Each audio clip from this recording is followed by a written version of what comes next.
অধীর রঞ্জন চৌধুরীর ঝাঁঝালো আক্রমণ তৃণমূল কংগ্রেসকে চোর বলে কটাক্ষ করলেন অধীর রঞ্জন চৌধুরী। তিনি তার বক্তব্যে বললেন, যারা একদিন কংগ্রেস ছেড়ে অন্য দলে চলে গেছিল তারা আজকে কংগ্রেস দলে যোগদান করছে। সারা মুর্শিদাবাদ তথা বাংলা জুড়ে কংগ্রেসের নব উত্থান, নব জোয়ার শুরু হয়েছে। সারা বাংলা জুড়ে যোগদান কর্মসূচিতে হাজার হাজার মানুষ আমাদের দলে যোগদান করছে।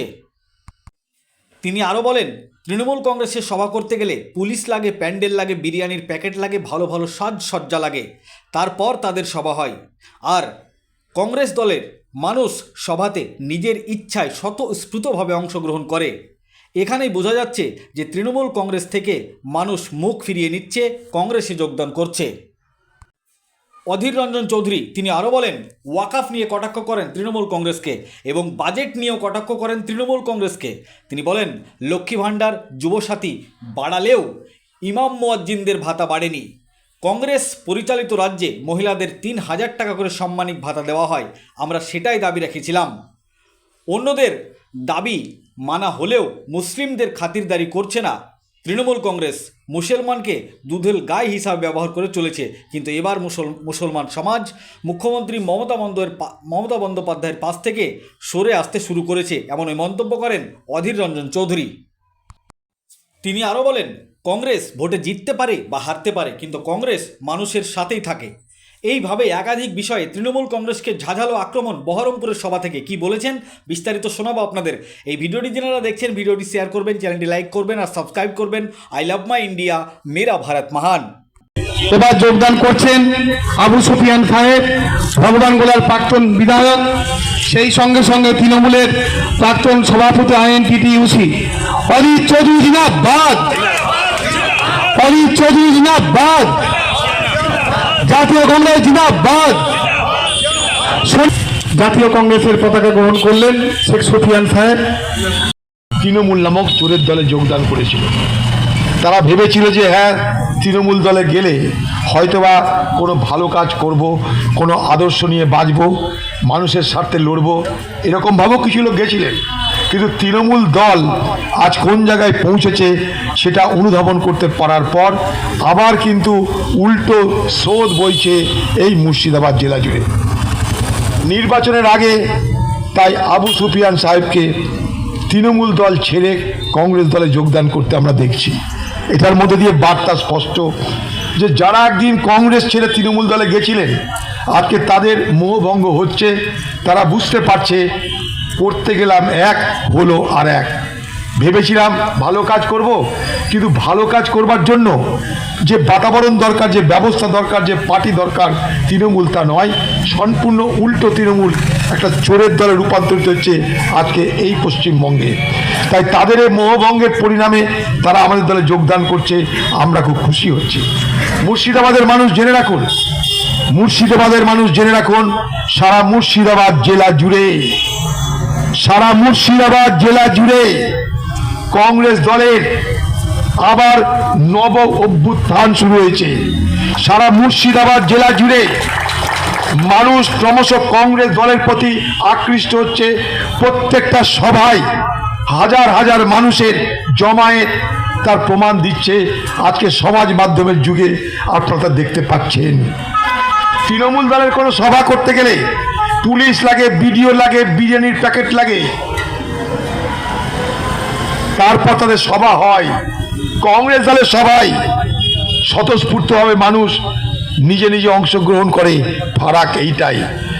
তৃণমূল নেত্রী নিজেও বুঝতে পারছে যে মুর্শিদাবাদের বাজার খারাপ, এখানে কিছু হবার নয়।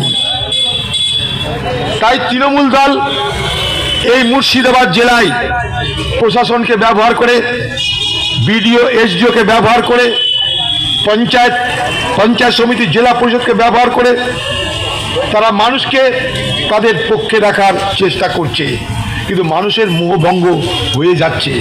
তৃণমূল দল থেকে মানুষ তার মুখ ফিরিয়ে নিচ্ছে, আপনারা সবাই তা দেখতে পাচ্ছেন। এ নিয়ে অনেক আলোচনা আমরা করে থাকি, আর সেই আলোচনার সুযোগ নেই।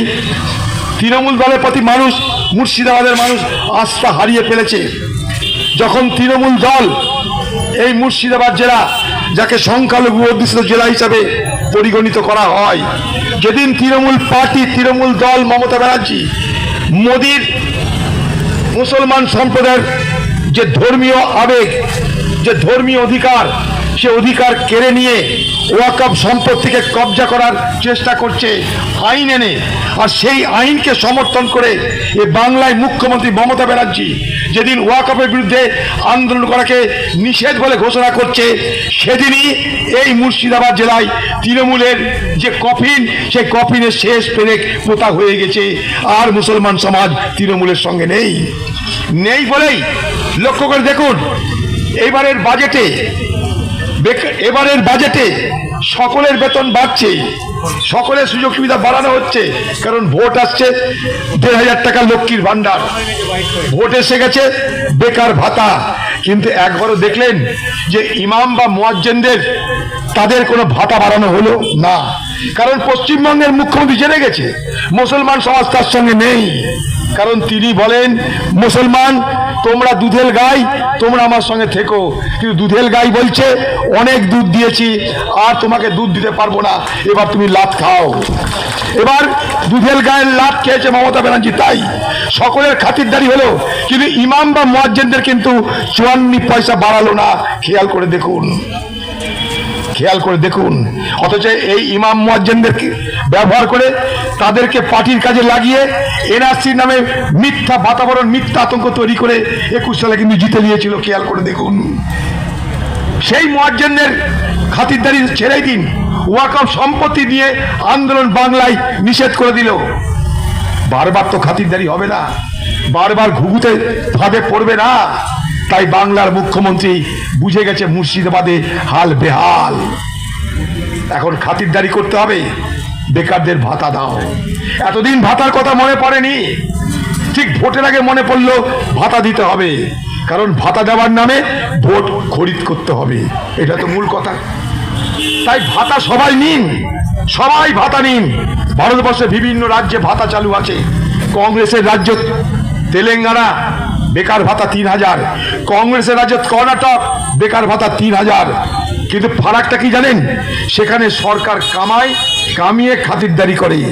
আর পশ্চিমবঙ্গে তৃণমূল ভোটের আগে বাজার থেকে হাওলাত করে ধার করে আপনাকে খাতিরদারি করবে। আপনার নিজের পকেটের টাকায় খাতিরদারি আর বাজার থেকে ধার করা টাকায় খাতিরদারি, দুটোর মধ্যে ফারাক আছে। ফারাকটা কি? আমি রোজগার করছি, আমি দিচ্ছি। পশ্চিমবঙ্গে আমার রোজগার নাই, তাই আমাকে বাজার থেকে হাওলাত করে তোমাকে খাতিরদারি করতে হচ্ছে। কারণ আমার মাথায় এখন শিরে সংক্রান্তি, ভোট চলে এসছে। তাই ভোটের আগে মনে পড়েছে বেকারের কথা, কারণ ভোট নিতে হবে। ভোটের আগে মনে পড়েছে লক্ষ্মীর ভান্ডারের টাকা বাড়ানোর কথা। অথচ আমরা 2 বছর ধরে দাবি করে আসছি যে লক্ষ্মীর ভান্ডারে 2,500 টাকা দেওয়া দরকার। চলে যান পাশের ঝাড়খণ্ড, কংগ্রেসের রাজ্য, সেখানে মা বোনদের ভাতা 2,500। চলে যান তেলেঙ্গানা, কংগ্রেসের রাজ্য, সেখানে মা বোনদের ভাতা 3,000 টাকা। ঘরের টাকা 6 লাখ। কর্ণাটকে ঘরের টাকা দেওয়া হয় 5.5 লক্ষ।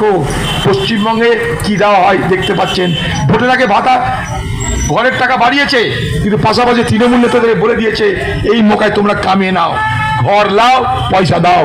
তৃণমূল নেতারা গ্রামে গ্রামে এই প্রচার করছে, টাকা দাও, ঘর নাও, আপনারা মিলিয়ে নেবেন এগুলো।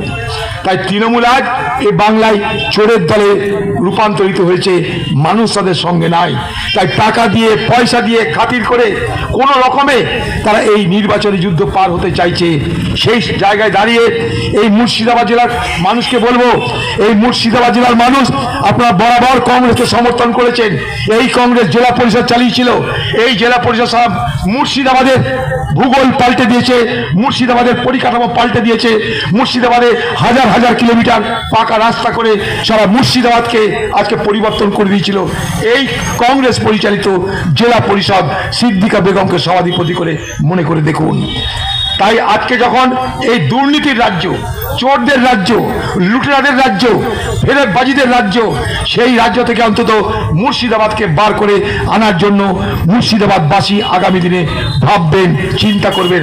মনে রাখবেন, কংগ্রেস ভোটে হারতে পারে, কংগ্রেস ভোটে জিততে পারে, কিন্তু কংগ্রেস মানুষের সঙ্গ ছাড়তে পারে না। তাই আমরা মানুষের সঙ্গ নিয়েই, মানুষের দু আশীর্বাদ নিয়েই আমরা এগিয়েছিলাম, আজও টিকে রয়েছি, আগামী দিনেও এগিয়ে যাব। সারা মুর্শিদাবাদ জেলা জুড়ে কংগ্রেসের প্রতি মানুষের সমর্থনের ঢেউ যেভাবে আছড়ে পড়ছে, এই মুর্শিদাবাদ জেলায় তৃণমূল আগামী দিনে নিশ্চিহ্ন হবে, এটা আমি দায়িত্ব নিয়ে বলতে পারি। আপনাদের সহযোগিতা, আপনাদের মেহনত, আপনাদের দোয়া, আপনাদের আশীর্বাদ কংগ্রেসের প্রতি বর্ষিত হোক, এই আবেদন রেখে আপনাদের সকলকে শ্রদ্ধা, ভক্তি, নমস্কার, সালাম, স্নেহ, ভালোবাসা জানিয়ে আমার কথা শেষ করছি। জয় হিন্দ, বন্দে মাতরম।